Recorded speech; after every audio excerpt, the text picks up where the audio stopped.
sebuah pelajaran hidup dari Nelson Mandela. Guys, ngomongin salah satu tokoh yang paling berpengaruh di dunia, gue yakin salah satu dari kalian pasti ada yang nyebutin nama Nelson Mandela. Yaps, tokoh asal Afrika Selatan ini emang banyak sekali membawa pengaruh bagi dunia, khususnya dalam perlawanan terhadap sistem pemisahan ras atau apartheid yang diterapkan oleh pemerintah Afrika Selatan. Di video ini, gue bakal nyeritain sedikit sepak terjang Nelson Mandela dalam memperjuangkan hak warga kulit hitam dan pelajaran apa aja yang kira-kira bisa kita ambil dari kisah hidupnya.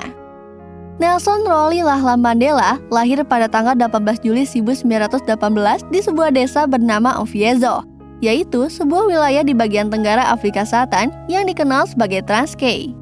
Ayahnya, Garda Henry IV Kanyiswa Mandela, adalah seorang kepala daerah yang juga berasal dari keluarga kerajaan suku Tembu.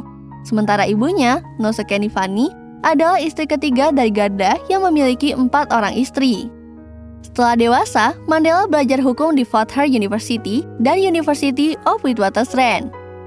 Saat tinggal di Johannesburg, ia terlibat dalam politik anti-kolonial dengan bergabung bersama ANC atau Kongres Nasional Afrika, dan ia menjadi anggota pendiri Liga Pemuda ANC. Setelah Partai Nasional berkuasa di tahun 1948 dan menerapkan kebijakan apartheid, Mandela mulai melakukan perlawanan. Bahkan, ia sempat diadili di pengadilan pengkhianatan pada 1956 sampai 1961 karena dianggap sebagai penghasut, tapi akhirnya dia divonis gak bersalah. Tapi di tahun 1962, ia ditahan karena dituduh melakukan sabotase dan bersekongkol untuk menggulingkan pemerintah. Mandela pun kemudian menjalani masa kurungannya selama 27 tahun. Dalam pidatonya di ruang pengadilan Pretoria, Afrika Selatan, Mandela mengatakan, "Saya telah berjuang tidak hanya untuk melawan diskriminasi oleh warga kulit putih, tapi juga oleh warga kulit hitam. Saya memimpikan sebuah dunia ideal yang bebas diskriminasi, di mana setiap orang hidup bersama secara harmonis dan memiliki kesempatan yang sama." Kutipan pidato dari Mandela tersebut bikin kita sadar bahwa untuk melawan ketidakadilan emang butuh perjuangan dan keberanian. Mimpi yang ingin diwujudkan oleh Mandela emang bukan suatu hal yang bisa dengan mudah dicapai, tapi dia nggak pernah gentar buat memperjuangkannya, meskipun resikonya harus ia hadapi sendiri. Dalam hidup, kita mungkin pernah dihadapkan dengan ketidakadilan, bisa di rumah, di lingkungan kerja, atau di mana aja kita berada.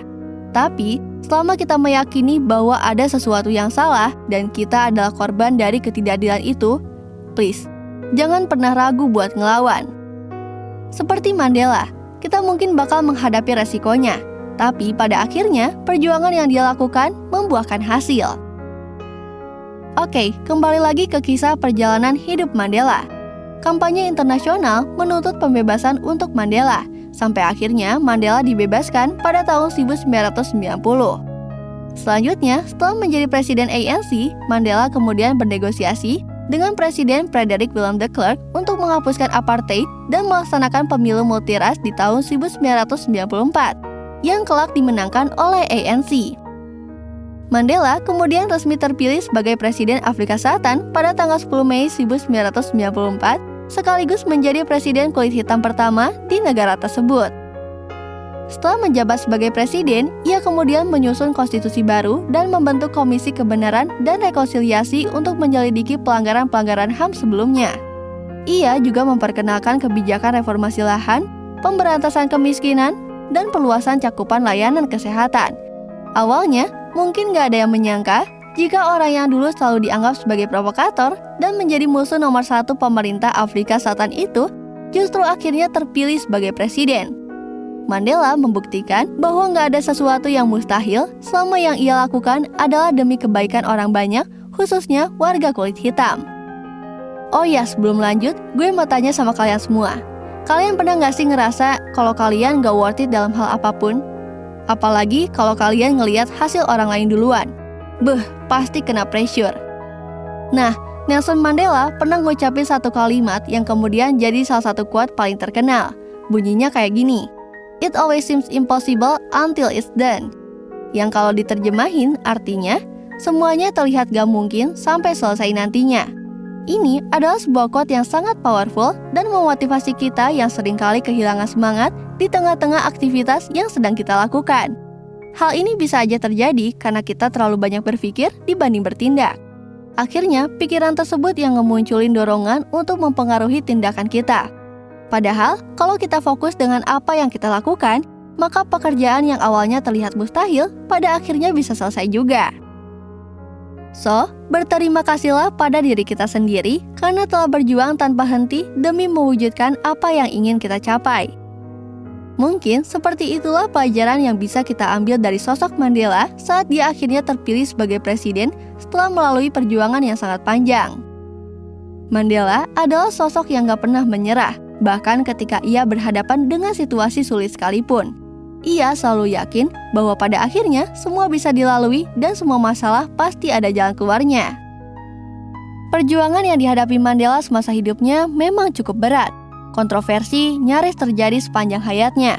Bahkan, para kritikus sayap kanan menyebut Mandela sebagai teroris dan simpatisan komunis.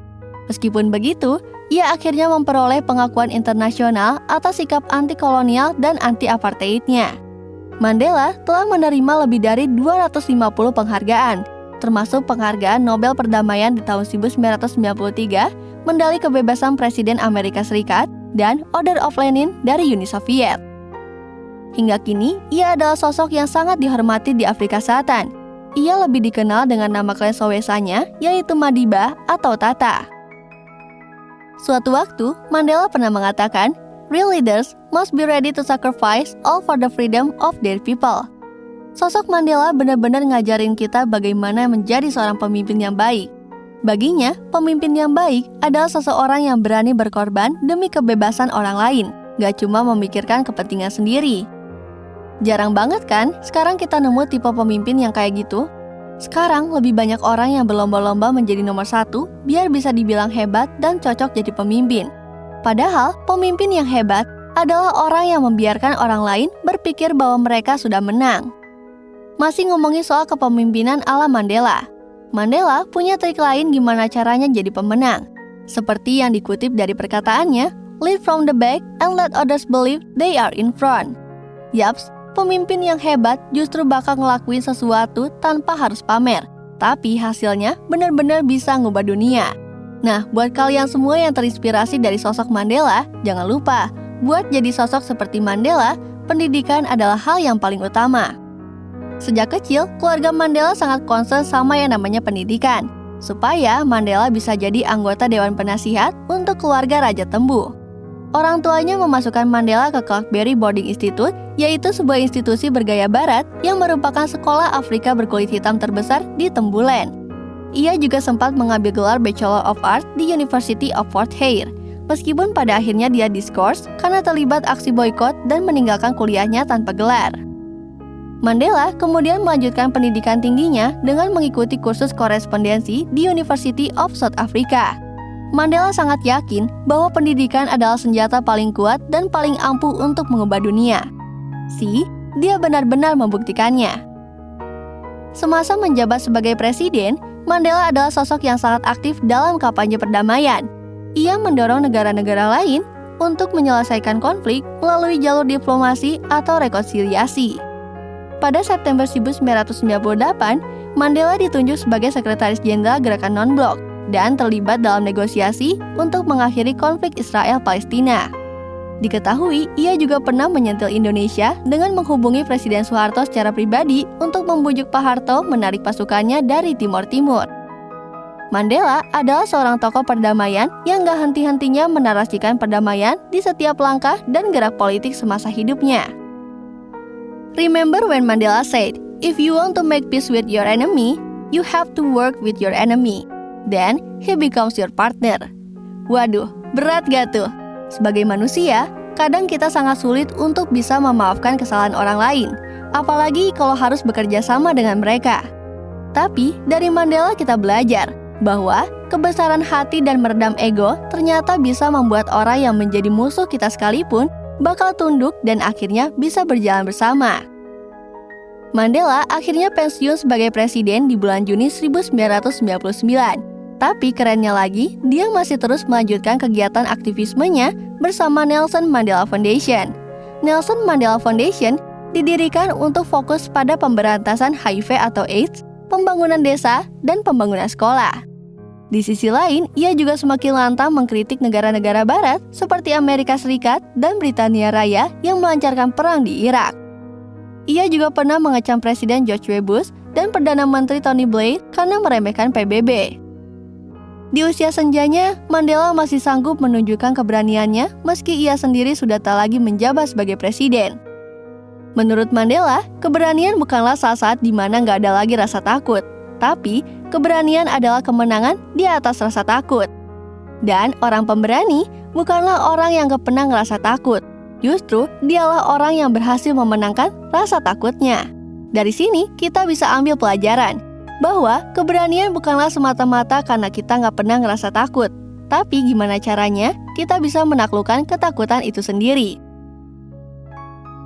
Singkat cerita, pada tanggal 8 Juni 2013, Mandela dilarikan ke rumah sakit Pretoria karena infeksi paru-parunya yang terus memburuk.